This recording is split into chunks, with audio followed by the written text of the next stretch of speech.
boa tarde.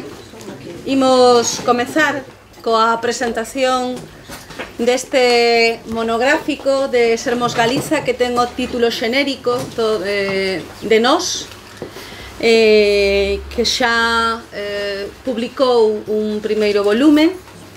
Non lembro o título, pero sí que ten que ver coas loitas do noso país, loitas que non son ben coñecidas, que, sen embargo, compre que coñezamos. E este segundo volume, como non podía ser de outro xeito, coincidindo co mes de maio, está dedicado á autora que se lle dedica ao Día das Letras Galegas, María Vitoria Moreno.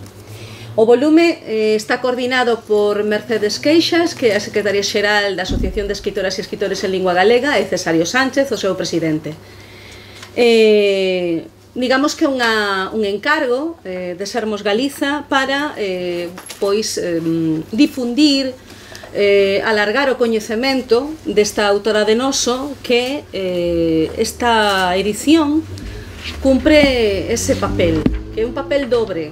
Estamos retirando velos, estamos visibilizando a unha escritora que non todas e todos coñecíamos, e ademais visibilizando a unha muller. É a cuarta escritora a que se lle dedica o Día das Letras Galegas en 55 anos. É verdade, son máis os escritores, mas tamén é certo que existen escritoras ás que podemos homenaxear, e era algo moi sentido, non? Entón, bueno, pois felicitámonos dobremente por coñecer a unha autora que non coñecíamos debidamente e por coñecer a unha escritora con A. Ese é o obxectivo central deste monográfico, que inclúe 8 traballos, 8 artigos, que o que nos queren dar é esa idea de conxunto de María Vitoria Moreno. Eu vou a facer unha pequena presentación do volume no seu conxunto. En tanto en canto tamén formo parte do Consello Directivo da ELGA, e entón de alguma maneira estou aquí sustituindo a Cesario e a Mercedes. Entón aquí, como digo, son 8 textos, 8 artigos que pretenden dar esa visión de conxunto, non? Mercedes Queixas, coordinadora, como decía, na presentación, na entrevista que lle fixeron a propósito do volume, di: é unha oportunidade histórica para recuperar, e está ben utilizada a palabra, recuperar unha voz da literatura galega que marcou moito o propio sistema literario. Recuperar, sí, porque se é certo que nun momento determinado e para un público cunha idade moi concreta foi unha autora que coñeceron ben porque foron os seus libros os que tiveron para ler, para outro público non é así. E entón estamos coñecendo agora a María Vitoria Moreno. As persoas que escriben aquí son persoas moi próximas a elas, en algúns casos, é o caso de Fina Casal de Rei, que foi alumna súa, e que nos fala de María Vitoria Moreno a través dos libros, non? O propio título do seu artigo di así: os libros, a sombra da súa alma, non? Como María Vitoria Moreno deixaba cachiños dela nas súas obras, como a través das súas personaxes, dos relatos, das intervencións das súas personaxes, estábamos coñecendo a María Vitoria Moreno, e tamén como ia colocando neses relatos a persoas que la coñecía. Hai nomes, hai, bueno, pois pequenos detalles, non? Que remiten a persoas coñecidas. Evidentemente, esa lectura e esas descobertas podeas facer quen coñece a todas as partes, non? Para outras persoas que ao mellor pois non coñecíamos en persoa a María Vitoria Moreno, pois algunhas pasaxes quedarán escuras, pero temos a fortuna de poder ler as persoas que a coñeceron e que nos contan precisamente isto. Outra das persoas que a coñeceu, que a tratou, que tivo ademais bueno, pois entendo que a sorte, non? Totalmente.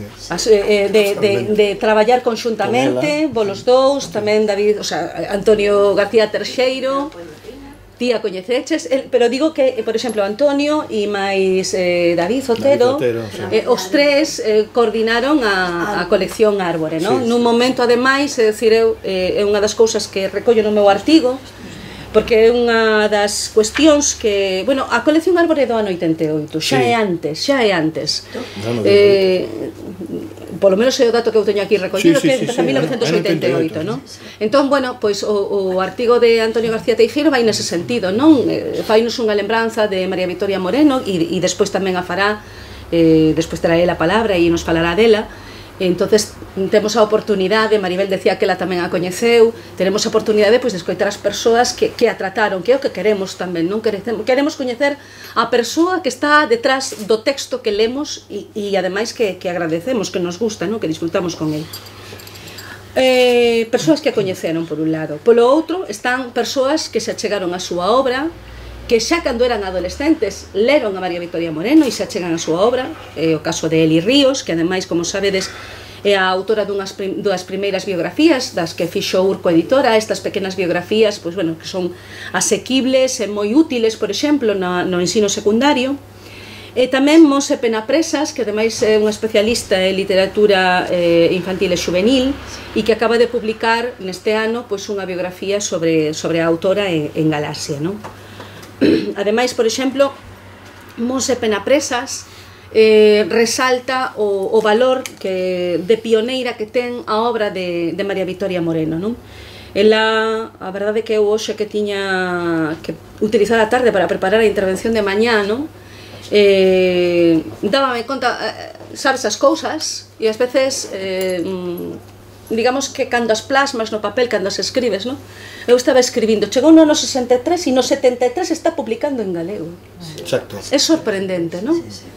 Está publicando en galego e está publicando unha antoloxía de poetas galegos, máis ou menos afortunada. Ela está facendo unha antoloxía.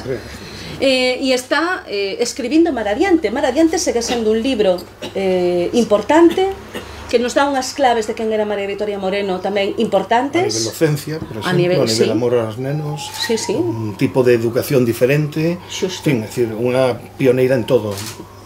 É un libro, por exemplo, eu cando estaba preparando o meu artigo, unha das recensións ou unha das referencias que topei era de Agustín Fernández Paz, que dicía que era un dos millores libros de poesía juvenil, de poesía non, perdón, un dos millores, pasa que eu tuve que falar de Mar Adiante na poesía, eu falo de poesía, pero eu xa o dixen ali, é que María Victoria Moreno non comezou a escribir poesía, non, hai poesía nos seus textos narrativos. Ti falabas disto xustamente. Pois mira, que hai uns días no meu blog, en Versos e Lomiños, puña a poesía de María Victoria dentro do barco Arroas, que é o barco de Mar Adiante.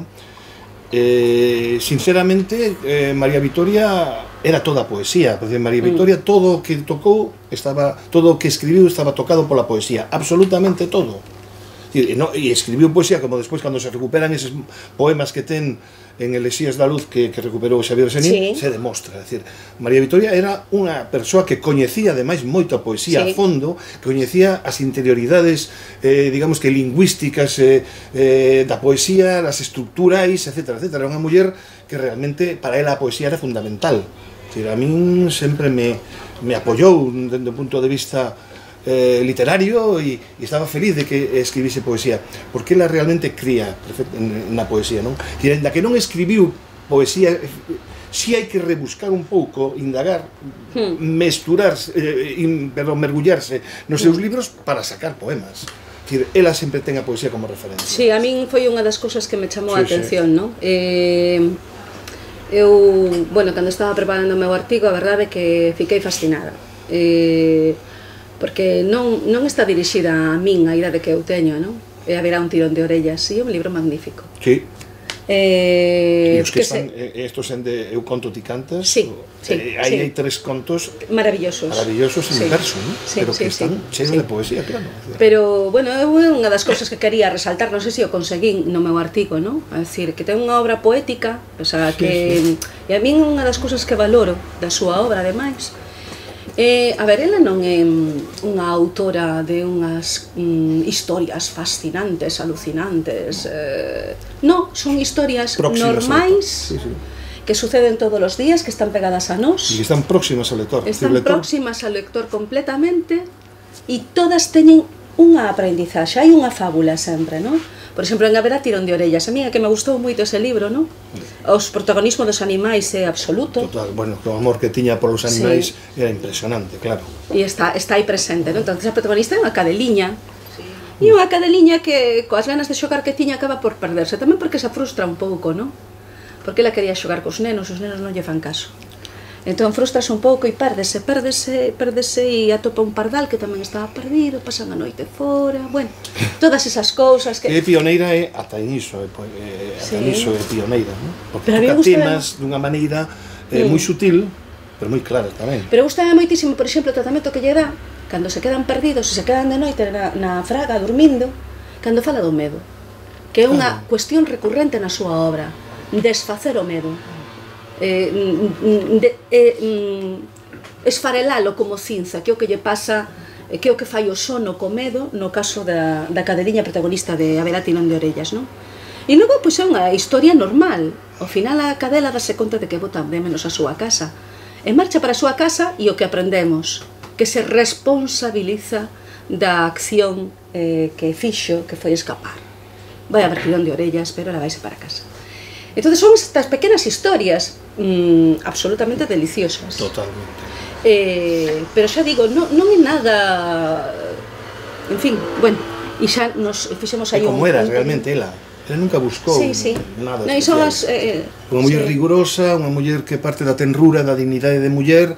Eu sempre dixen que era unha activista cultural, para mí unha activista cultural sen ela sabelo, a prol do galego, a prol da cultura galega, a prol da muller, a prol dos seus personaxes, a prol dos nenos e nenas que están estudando e que non lle gusta como funcionan e se inventa ese barco a roás.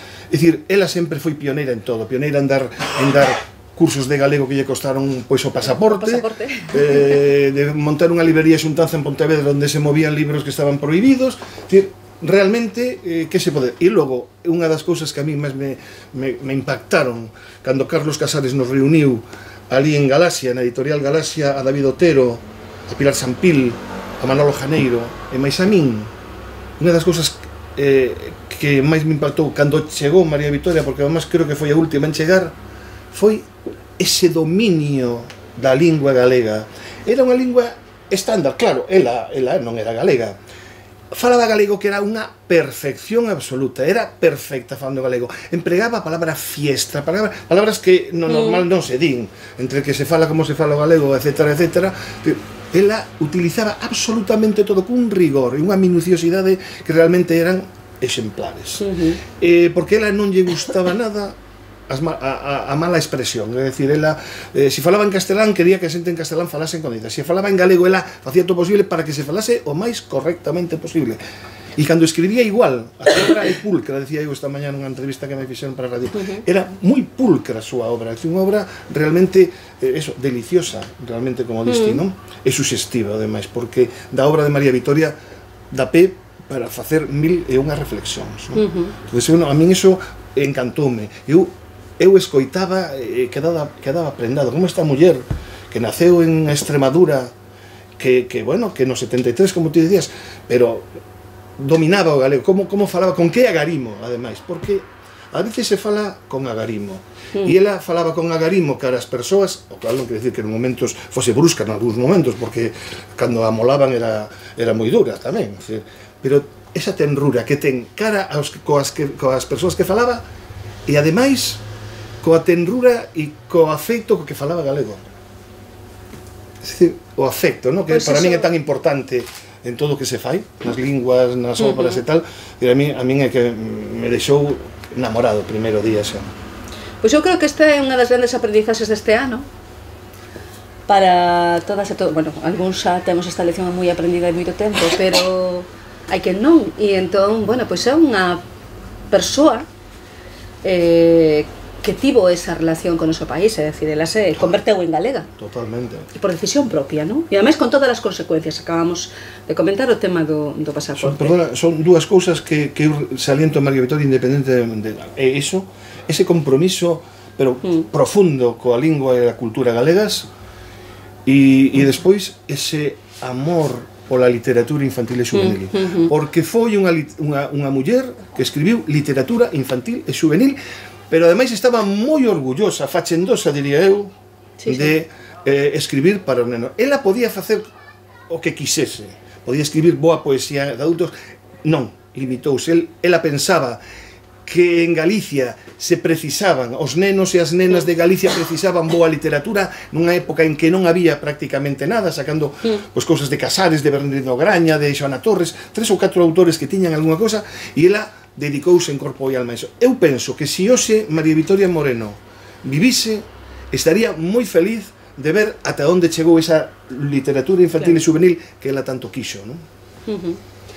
Ben, e outros traballos que tamén podemos atopar aquí neste volume son o de Susana Sánchez Zarins, que fai un estudo de guedellas de seda e liño, en que fala de como se reflicte nesa novela pois a forma de pensar de María Vitoria Moreno. Eli Ríos tamén fala da didáctica sobre María Vitoria Moreno, e Carme Vidal céntrase na súa autobiografía e sinala que é unha das poucas autobiografías que existen en galego, de mulleres galegas, por tanto, e é certo que é unha das poucas que existen, non é moi habitual este xénero entre nós, e ademais sinala o feito de que as poucas que existen coinciden con esta de María Vitoria Moreno no combate, de ser autobiografías de combate, non? E evidentemente é así porque ela escribe en un momento de dor, pero tamén entendo que a escribe como unha medida terapéutica, non? Como unha catarse e ademais o tempo pois para deixar esa constancia, non? Para compartir eses sentimentos, non? Justamente nese libro aparecen xa algúns dos poemas que logo se recollerán en Elexías de Luz. E Mercedes Queixas fai unha análise de Onde o aire non era brisa e Anagnórise, centrándose nas personaxes femininas. Por tanto, é unha monografía que nos dá, eso xa digo, unha visión de conxunto moi axeitada, non? E eu creo que quen a lea pois vai a sair cunha idea clara de quen era María Vitoria Moreno, non? Lamentando pois o mellor non ter lido antes a esta autora, claro. Eu xa vou falar un pouquiño, pois eso, da parte que me tocou, non? Que foi falar da poesía. Eu achegueime a ela, pois, desde fora, evidentemente, unha non coñecín, e como digo, pois, creo que a súa obra, a que está pensada para os autores máis novos, que é absolutamente deliciosa, bueno, eu goceina inmensamente, dígolo así, e xa digo, non é para a miña idade, pero eu gocei desa lectura muitísimo, non? Por exemplo, lembro iniciar a lectura de Xa non teño medo, e ao principio quedei un pouco descolocada, non? Cando empeza, durmo no fallado porque me desperto polas noites e desperto a miña nai, pero esa crise inicial, non? Resolveuse inmediatamente e nos dá unha visión completamente distinta da noite, non? E para min, efectivamente, eu conto Ticantes, eu creo que é un libro que debe de estar en todas as bibliotecas. Efectivamente, procurei que así fose no meu instituto. Eu conto Ticantes, que é o último libro que se publica o ano no que ela falece. É unha compilación de 3 contos, de 3 libros en verso, contos en verso, que xa se publicaron, un no 94, outro no 98, e un que estaba inédito, digamos así, nese formato, non? Son Can Branco, Car Negro, xa dixemos Xa non teño medo, e un cachiño de bica.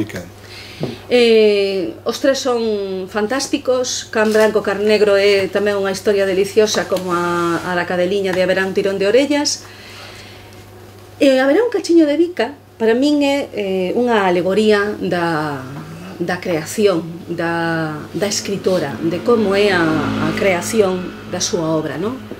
Esa persoa, neste caso a personaxe é un home, pero evidentemente é un trasunto da autora, que pasa o día enredando coas letras até o punto de esquecer comer, e só chega, topa, e ademais así topa coa realidade no momento que lle aparece a factura diante, non?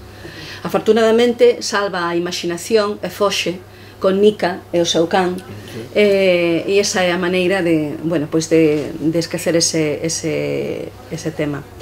Eu quería salientar que nese libro, nesa parte do libro, nese un cachiño de bica, hai unha estrofa, bueno, unha parte dunha estrofa que ela escribe en cursiva, e eu creo que é por algún motivo, e desde o meu punto de vista, porque nesa estrofa, neses 3 versos, nese anaco de estrofa, perdón, neses 3 versos, condénsanse as temáticas que para ela eran fundamentais. Amor e pan, casa, escola e camiños, Nica e Iván. Nica e Iván, bueno, a cadela e o neno, é dicir, os animais e os nenos, non?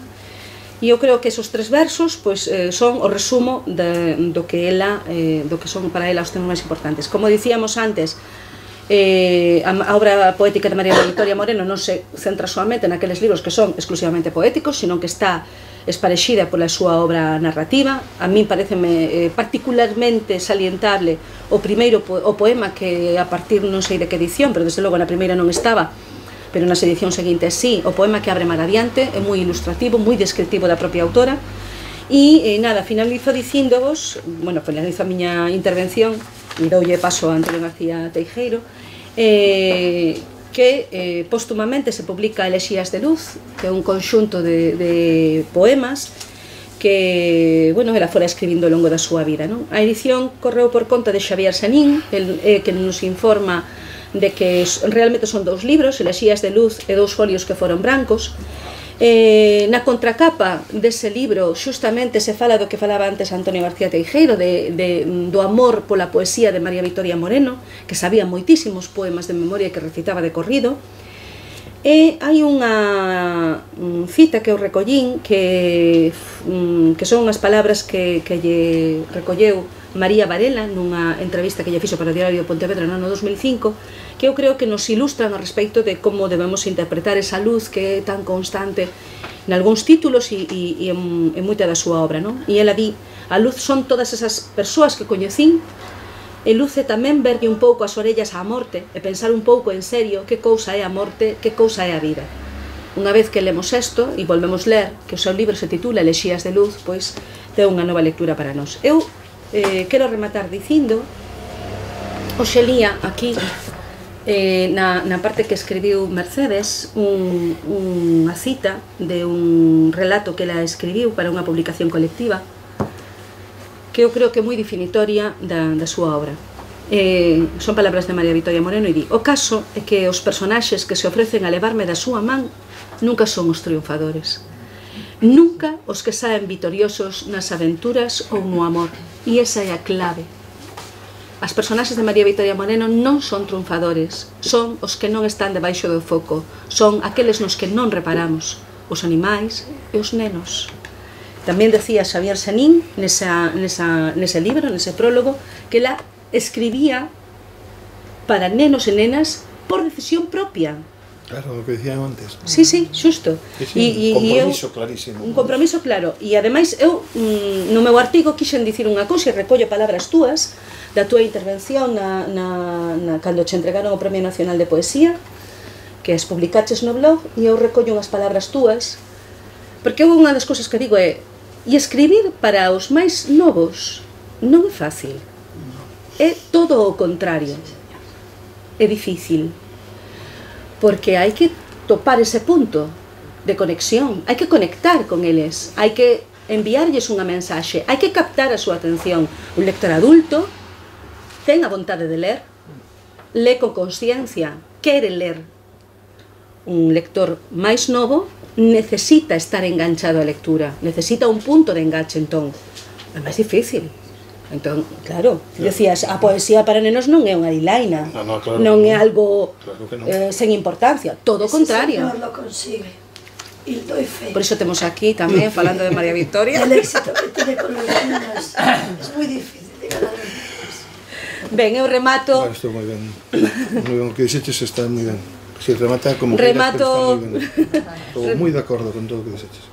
Remato dicindo que é para min a miña parte preferida de... Bueno, eu xa vos dixen aquí que contos me gustaron, e quero dicirvos que é a miña parte preferida de Elexías de Luz. Hai un conxunto de sonetos, creo que no centro do libro, que se titula Camiñantes. Son como 6 sonetos en que ela fala, preséntanos unha galería de seres humildes, antitéticos do lacazán cobizoso que retrata no primeiro dos poemas. Son seres ignorados pola sociedade, abandonados, mas son libres e son felices, como a princesa. Percorrías nas tardes a Alameda, enfeitada con máis extraño aliño. Como a unha estrela abría o camiño e unha grea de pobres mansa e queda.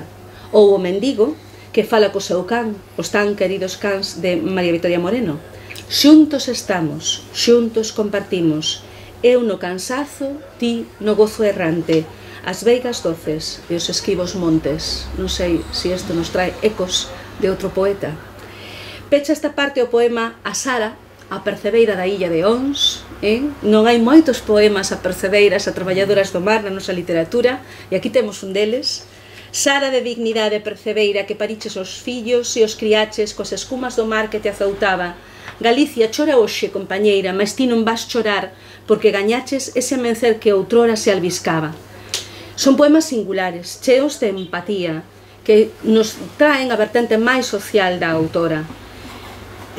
Como nas súas obras infantís, céntrase nos esquecidos, nos humildes. Eu creo que, para min, a lectura da obra de María Vitoria Moreno o que me deixou foi unha ensinanza, e é que hai que abrir os ollos á natureza e aos seres que nos rodean, con especial atención aos máis humildes e desatendidos, os que non adoitan estar baixo a luz dos focos, como os nenos e as nenas, os que aínda lles queremos entregar un mundo poboado de paxaros e en compañía dos cans. Por iso eu titulei o meu artigo Mestra con cans e con paxaros. E agora queremos escoitar a Antonio García Teijeiro.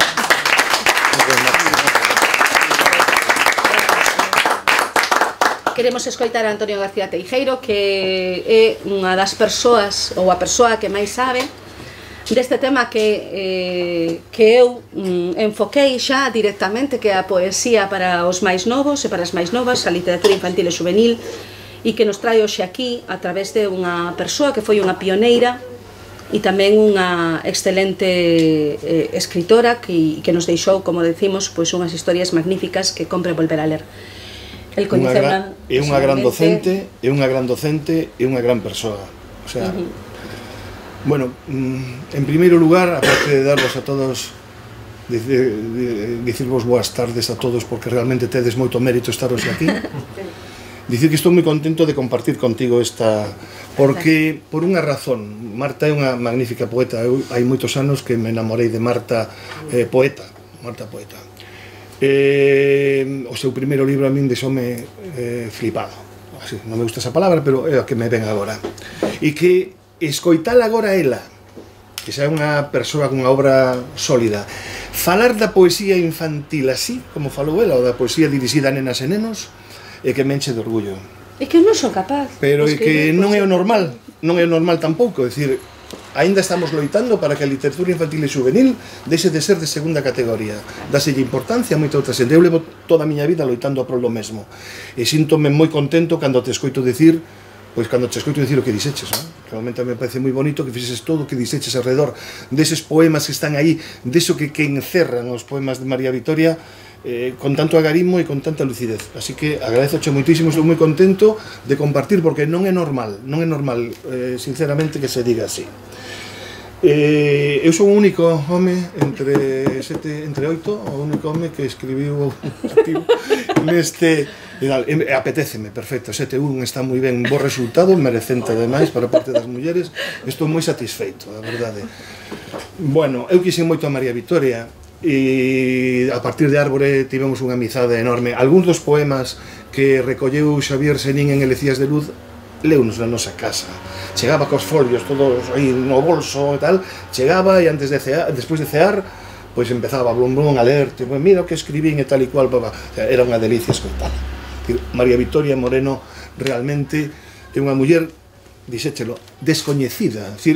Esta é a cuarta intervención que debo ter, e a meirande parte da xente non coñecía a María Vitoria Moreno para nada. Si, soaba ya en Agnoris e tal e cual, porque, bueno, foi un libro, e segue ser un libro magnífico, pero non coñecían a María Vitoria Moreno. Bueno, pois estamos facendo pedagogía tamén, que é moi importante como muller, porque ela loitou sempre contra as injustizas sin xénero, pero contra a injustiza coa muller, o tiña moi claro. E por iso eu escribín aquí esa parte, digamos, de relación con ela. Era, cando me chamou Mercedes, dixenlle, eu creo que o mellor, e a Mercedes Queixas pareceulle moi ben, porque, bueno, pois era un pouco o contacto humano, o contacto con ela, pois posto neste maravilloso, porque además, que dixete moi ben, quen lea este monográfico ten unha idea clarísima do que foi María Vitoria Moreno, sen dúbida ninguna, de todas as distintas facetas que fixeron dela unha escritora extraordinaria. Vou vos ler así un texto que eu preparei, que publicarei tamén no meu blog, porque todo o que se poida decir dela é pouco. Lembrar a María Vitoria Moreno resulta para min a vez un placer, pero tamén me provoca certa tristura. Placer porque foi unha experiencia moi rica para min estar en contacto cunha gran muller. E tristura porque se nos foi dun xeito cruel e injusto. María Vitoria foi sempre unha muller forte, aínda que podía aparentar unha certa debilidade. Non o era en absoluto. Ela era quen de camiñar polos camiños máis difíciles coa convicción de estar facendo as cousas que os seus desexos profundos lle ditaban. María Vitoria creou espazos de afectos.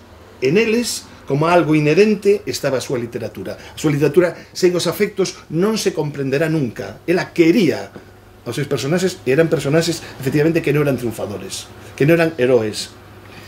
Foi creadora e foi tamén unha muller adiantada ao seu tempo a nivel social e humano. Participou en proxectos de loita a prol dunha lingua que amou axiña, dunha literatura que deu brillantez e dunha maneira de estar nesta sociedade en continuo compromiso. Como dicía Pedro Ferriol, o seu marido, dicía outro día, se María Vitoria vivise estaría defendendo a situación das mulleres, estaría loitando a prol de Palestina, estaría viva. Porque María Vitoria, eu dicía yo tamén, sen sabelo, foi unha activista cultural e social a prol do galego e da nosa cultura. Coñecela foi un deses feitos que fan da túa vida algo gratificante. Derrubou barreiras co convencemento de que era preciso derrubalas. Eu aprendín moito dela, porque María Vitoria tiña unha concepción da literatura moi clara, que estivese pegada a xente, que fose moi coidada lingüísticamente, que emocionase e que fose lida, que, como lo dicía, para eso escribía. O seu respecto pola escrita foi admirable, cría na necesidade literaria, pero sempre dende a dignidade. María Vitoria foi unha muller que quería moito. Sí, quería moito a súa familia, quería moito o seu alumnado, quería moito os animais, quería moito os lectores e lectoras, quería moito a literatura. Sí, María Vitoria quería moito. Aí o amor que ti decías como unha das chaves que ela utilizou. Compartir con ela a creación da colección Árbore foi unha experiencia impresionante. Axiña sentín o seu agarimo. Deime conta sen tardar de que era unha muller moi estrita a hora de valorar os orixinais que chegaban. Era estrita dende o cariño e dende o rigor, pero dicía as cousas ben claras, co seu pito na boca sempre, coa allada firme e tenra a vez, ia debullando o seu criterio sobre a publicación ou non dos textos que nos chegaban, e provocaba o diálogo, deixaba falar, escoitaba. Tanto David Otero como Carlos Casares, Manolo Janeiro, Pilar Sampil como a min, respectábamos moito as súas opinións, porque nunca carecían de argumentos. Non sempre estábamos de acordo, mas iso provocaba un debate fermoso do que todos saíamos moi contentos e máis enriquecidos. María Vitoria animoume moito a escribir prosa, dábame consellos e valoraba o que eu facía. Ela propúxome presentar versos de agua cando viu este libro a luz en 1989 na librería Bertrán en Vigo. Foi unha presentación maravillosa polas palabras que dixo aquel día, polos versos que leu, pola sensibilidade poética que ela posuía. A súa opinión sobre a teima de Xan foi decisiva para que eu non rachase o orixinal ao ser rexeitado polo meu admirado Carlos Casares. Dixérame Carlos que había pouca separación entre o contido do que eu escribía e a miña persoa. Nunca comprendín esa opinión, pero aceptei na, eso sí, algo defraudado. María Vitoria leuno e encantoulle, impediu, xunto coa miña muller, e un libreiro que me desfixese del, quería rachalo. Mais adiante, Xosé Antonio Perozo e Carlos Lema publicaron na editorial Sotelo Blanco. Eu fui feliz, ela tamén, e ademais ela estivo na presentación. E non digo que dixo porque sería darme e non é cuestión diso. A obra de María Vitoria Moreno é unha homenaxe á literatura e ao ser humano. Toda ela está envolta en emoción literaria. Ela, como a min, non concibía a arte, ou mellor, eu como a ela, non concibía a arte en xeral sen o seu lado emotivo. A súa obra ten un estilo pulcro e delicado.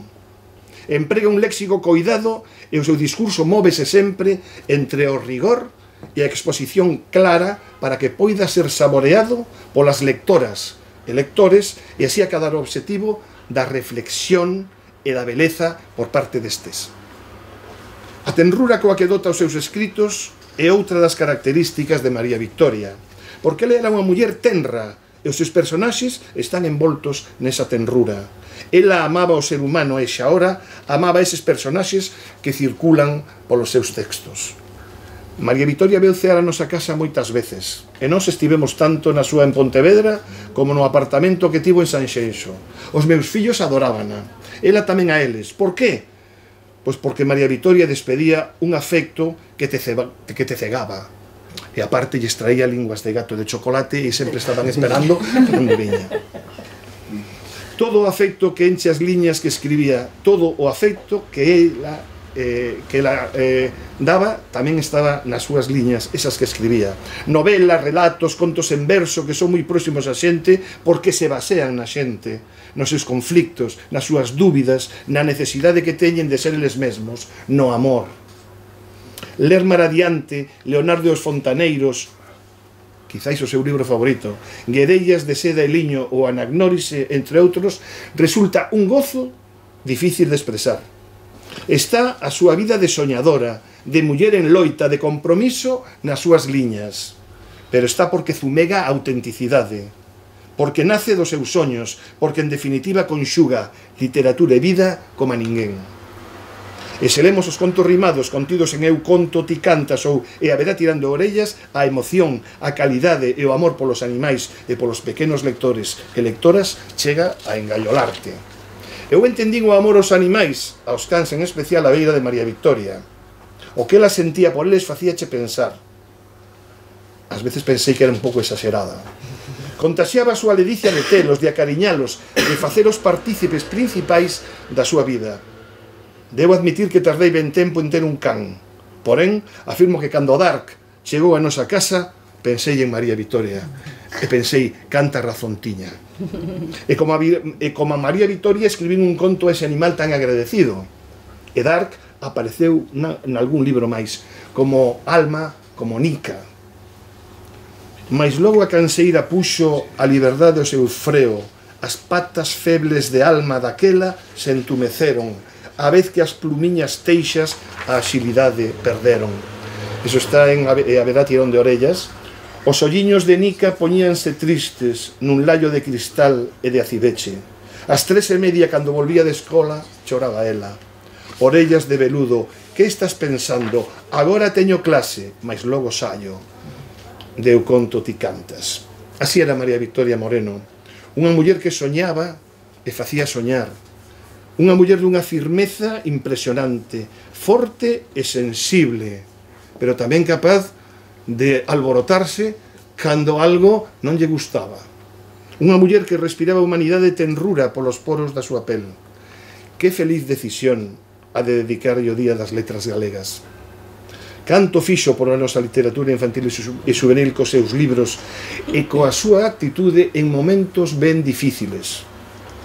Ojalá os seus soños pousen en nós e nos permitan seguir loitando, eu diría, nos permitan seguir lendo, que María Vitoria Moreno, como tantos outros e tantas outras, non quede no Día das Letras Galegas, que non se fagan 4 cousas nas escolas, pero o máis importante é que se lea María Vitoria Moreno, porque María Vitoria Moreno non é unha persoa homenaxeada de recheo, porque teña ben é certo, unha obra realmente non moi grande, pero sí unha obra que deixa pegada.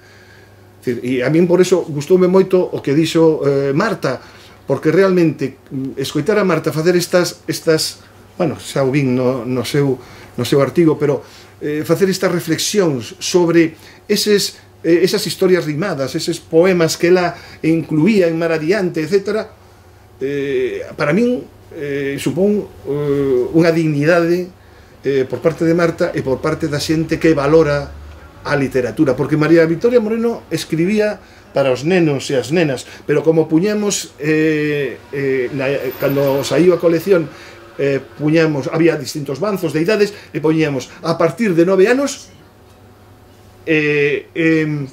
para nenos de 9 a 99 anos.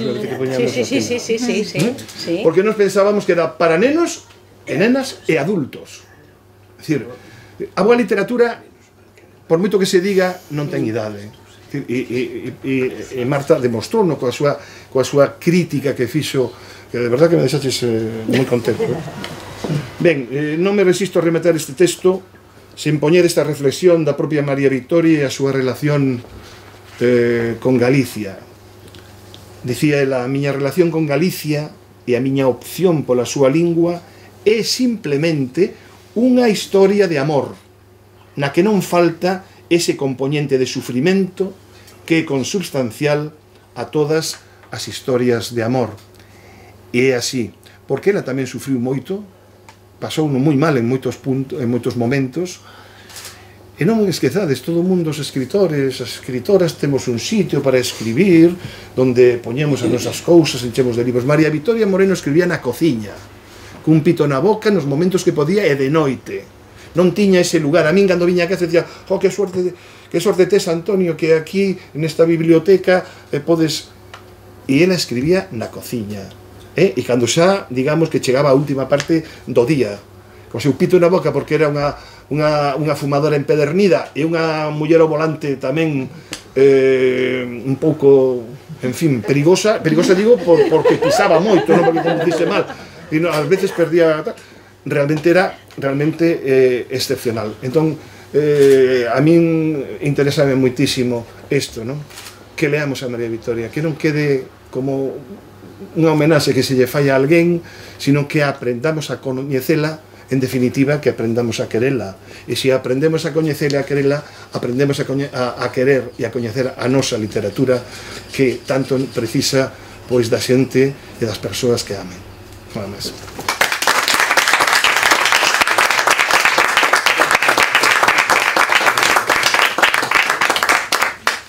Si queredes facer alguna pregunta ou algo así, se vos apetece, pois... Eu teño que dicir, con moi pouca voz, porque eu traballo con nenos, por eso estou así.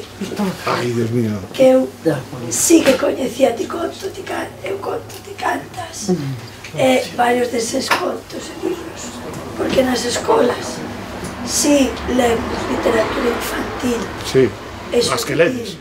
E a colección Árbore, eu que levei a biblioteca do meu centro hai moitos anos. Eu lembro colocalas nos andares, por cores, verde, tal. E hoxe, cando lles puxen fixeron algo relacionado con ele en plan xogo para os nenos, para chegar a súa figura. Entón, e lle iban facendo preguntas en plan concurso, que por certo lles motivou un mogollón en vez de rollo. Eran nenos de terceiros, pequenos.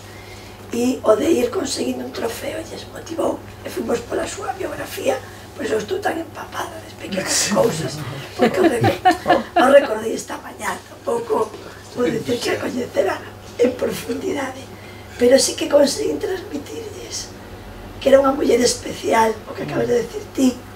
E les dixen, mirade, unha pregunta era cantas lle dedicaron as letras galegas, e unha opción eran 4 opcións, unha era 4, 3 quedaron todos así, solo 3 de 50 e... 5. Os parece posible? Sí. Fatal.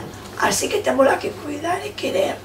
Eu se peguei todos os papéis que estaban sin colgar, e todas as letras galegas andan a biografía para que peguemos. Estaban sin pegar, eu me encarguei de pegalos todos para poder visitar a exposición. Por lo tanto, creo que todos e todas podemos facer moito, porque a literatura, como viña nunha das viñetas, decía que ela loitou para que a literatura infantil e juvenil se considera un xénero menor, sea en igualdade literatura.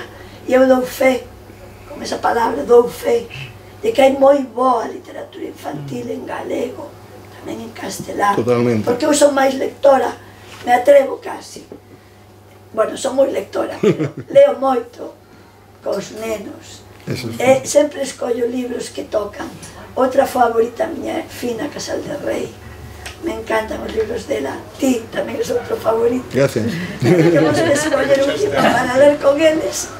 E, bueno, xa tes vida no Socode a facer algún obradoiro con eles. Ainda este ano limos Poemar o Mar. E podo decir que aos nenos lles chegou e era poesía. Era poesía.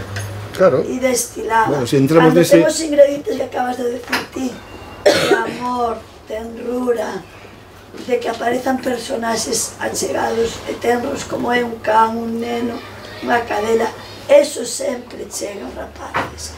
De feito, me parece que vai ser a súa favorita, porque se un tema lles encanta sempre un ano tras outro, os meus alumnos, dende primeiro ata sexto, é o mundo dos animais. É no único que non me escatiman nada, nada. Por lo tanto, eso, máis nenos, protagonistas, eso é éxito seguro. E con tenrura, é verdad que o público infantil exixente non chega a calquera. No, para eso precisa, parece que precisa un mediador ou mediadora, normalmente mediadora, que sí, estou totalmente clarísimo, bueno, sinto moito polos homes, pero é así.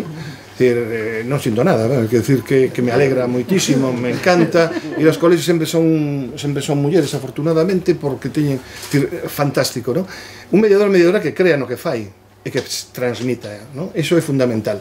4 mulleres en 55 anos, 3 premios nacionais de literatura infantil e juvenil de poesía desde os 70 e tantos. Claro. É unha loita continua, verdade? En determinados campos. Bueno, pois é así un pouco, todos estamos aí, non facemos as cousas para gañar nada, pero é evidente que a muller ten que estar presente. Eu creo que cada vez vai estar máis presente, porque cada vez hai máis mulleres que escriben e que escriben de maravilla. Temos unha literatura feita por mulleres hoxe en día maravillosa en Galicia. Eu leo moitísimo, me interesan casi máis, ademais, os libros das mulleres. Quero dicir que realmente eu creo que isto vai cambiar, pero claro, é que ven dende moi atrás, Marta, non? É un cambio moi brutal, pero eu... Como se damos as axudas que temos, o que pasa, sabes que pasa? Con letras galegas que hai que morrer. Entón esa cousa xa é moi complicado. E teñen que pasar 10 anos, como mínimo. Ademais. Entón, é complicado, sabes, é complicado. Podían facer a Begoña Camaño. Camaño, non pasaron 10 anos, creo. Non pasaron 10 anos. pasaron Por iso, pero bueno, creo que se van dar cara, eu estarei encantado. Pero bueno, o importante é iso realmente, non? Que María Vitoria non sexa flor dun día, non? Flor dunha celebración. Todo o mundo ahora vai sacar libros de María Vitoria Moreno, non sei os que os leen, pero decir, se van mover libros de María Vitoria Moreno, os concellos, a Diputación, tal, dan e tal, non sei se se leen, pero realmente creo que é unha débeda que temos coa boa literatura, xa sin entrar noutras cousas, non? A mí me parece que é fundamental. Que cheguen aos coles e aos lectores. Sí, bueno, que cheguen aos coles e que cheguen as persoas axeitadas, porque non imos poñer agora aos coles como exemplo perfecto de que, se chegan as persoas axeitadas, sí, se non morren ali de noxo, como tantas veces. Os nenos leen, non é certo? Os nenos van ás bibliotecas dos coles. Sí, os nenos leen cando están motivados. Móvese moito aí, Bueno, nas bibliotecas dos coles, os nenos tocan os libros, e van os libros. Sí. Non vos desanimedes, porque non é certo. Non, eu non me desanimo. Non é certo. Eu non me desanimo, pero está claro que funciona onde se funciona. E ti sabes ben perfectamente que ten que haber xente ilusionada e que crea no que fai. E aínda a loita... Ten que gustarte a ti ler. Bueno, eu te transmito a todos os meus alumnos. Home, xa o sei, pero non estou falando de ti, precisamente. É que se falo diante... Hai máis, como a mí. Non hai que desanimarse, pero tamén hai que pisar o terreo que temos que pisar. E hai moito por facer, aínda hai moito mestre, moita mestra que non lé. E moitos que lemos. Maribel fai así, como non sabe nada, Maribel do tema.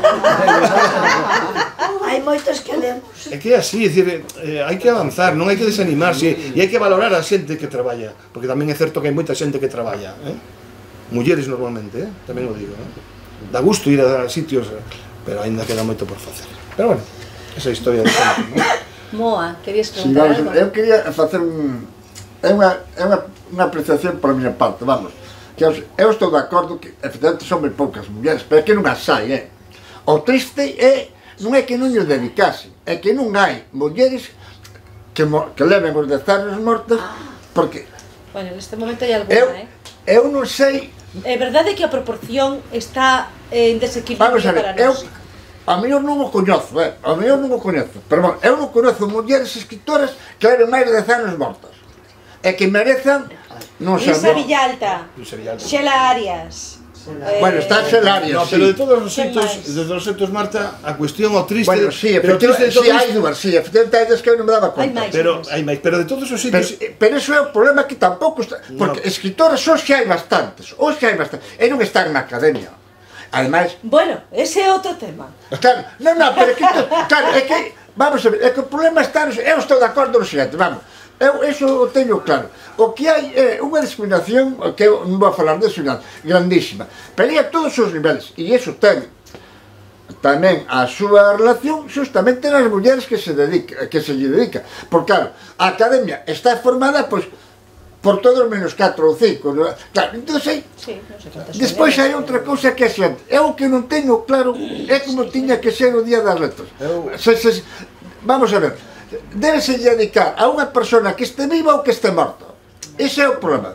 Se está morta, se é unha morta, eu teño as miñas dudas de que non se deixase pasar un tempo. Porque vamos, unha obra de que se lle dedique aos 2 anos ou aos 3 anos de morrer é moi distinto incluso de aos 10 anos. A obra pode... bueno, e despois eu penso nunha cousa. Pensade que o primeiro ano que se lle dedicou o Día das Letras foi no ano 63. Sí. Daquela, a situación da literatura, imaginádemos o que é hoxe. Me refiero a él, e o que era daquela, Daquela había na práctica un editorial que tivese un mínimo de libros publicados e que seguise publicando, que non empezaba porque eu quero recordar que quería Galaxia. no, que a colección Illa Nova debeu salir, que foi prácticamente a primeira dedicada a novos. Debeu ser polo 57 ou 58 ou por aí cando empezou. E antes, bueno, dos primeiros foi este que é magistrado por aí o que ten memoria de detalles e tal. Claro, o sea, que foi empezaron foi que non había moi pouco, que incluso tuveron que recuperar xente que escribira antes da guerra. Bueno, pero por iso precisamente o que estamos dicindo é que a situación, como era a situación da muller. Claro, que o problema está por qué? Porque mulleres había, claro, que posibilidades tiñan as mulleres? Tiñan poucas, galegas no seu momento foi moita. Ora, o que non teño claro como debía ser o día, se debía ser festivo ou non. Non. Eu teño claro, eu realmente vos digo unha cousa. Eu tamén non teño claro, non. Debíamos discutirlo moi ben o que é, non hoxe, por suposto. É dicir, bueno, pois lotar como pensemos que debe ser. Eu, particularmente, debe ser que eu sempre estuve cando non era festivo, e eu penso que é moito máis positivo para todo. Totalmente. Eu penso, Estamos de acordo, niso estamos de acordo. Totalmente de acordo. Xa o falamos antes de entrar. Sí, a ver, agora isto é festivo, vai leirase de contido, unha ocasión para ir de ponte, para ir á praia, e entón... As galegas quedan como quedan. Nos podemos sempre o exemplo dos cataláns, non? O día de San Jordi, non? Non é festivo. Non é festivo, bueno, según como caia, claro, se cae en domingo é domingo, pero non é festivo. Pero recordo aquí cando pasou a ser festivo, hai unha tradición, esos cataláns tan terribles que teñen cornos e tal e cual, hai unha tradición evidente que aquí non temos. E a verdade é que a diferencia é moi grande en todo. Pasa que eles teñen cornos e... Claro, pero hai que saber como saleu. Quen o fixo. Bueno, ainda así, nos coles seguimos a celebrar o Día das Letras Galegas sempre o día anterior. Hoxe celebramos o Día das Letras Galegas de mañán. E gracias a nós chega a moitos pais e familias que vamos nos festivais e si se enteran, porque sempre se deixa unha parte para falar do autor ou autora, o que se lle adica ás letras galegas. Eu non sabía o criterio que se escollía dos dezanos, pero na miña humilde opinión me pregunto, eu me fago a pregunta, por que dezanos, por que ten que estar morto, por que non pode adicarse unha persoa que o mereza pola súa obra, porque é como o Nobel non ten por que darllo a unha persoa morta 10 anos antes, aí ao revés. Entón me parece tan absurdo que teña que estar morto e enterrado durante 10 anos e agora xa con cinza xa enterrado, que me parece un pouco que hai que repensar o tema.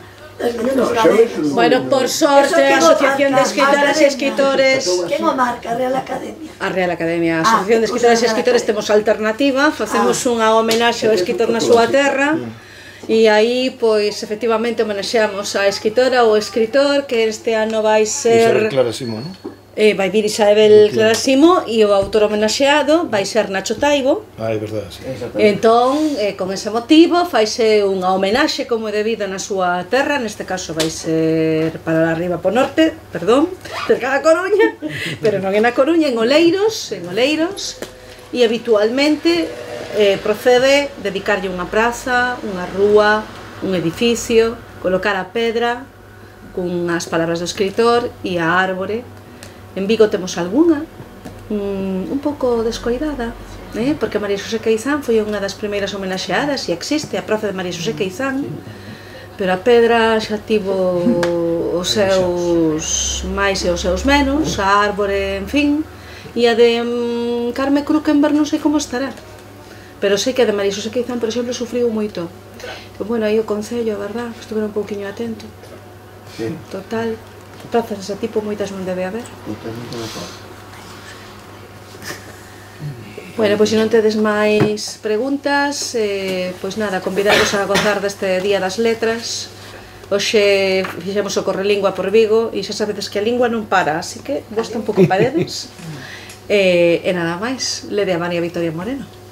Sí.